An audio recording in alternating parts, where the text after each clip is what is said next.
Yosmari Mendoza fled Venezuela back in June, part of a group of 5,000 people from her home state of Táchira that set off with the goal of reaching the U.S. border. Now in Ciudad Juárez, on Mexico's border with Texas, she and her family are among the lucky few.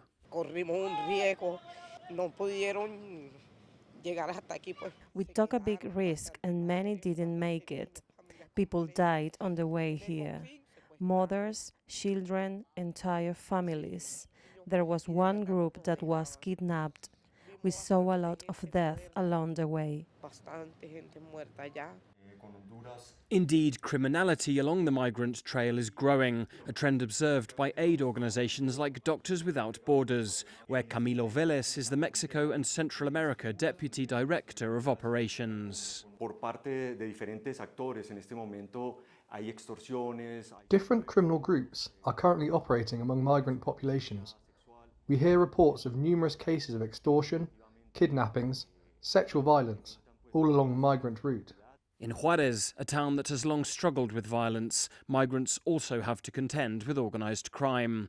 As US enforcement clamps down, Mexican cartels are increasingly controlling the backdoor routes into the country, a trend studied by Oscar Rodriguez of the Northern Border College, this town's leading university. Migrants attempting to cross the border on their own will find it very difficult.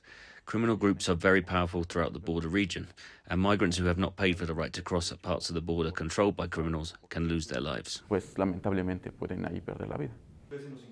This growing lawlessness on the migrant trail is having long-term impacts for refugees who are already facing hardships. The impacts are very serious, particularly when it comes to mental health.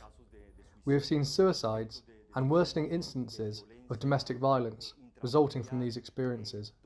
The mental health impacts are evident throughout the migrant's journey. For Yosmari, she can only wait and hope the risks have been worth it.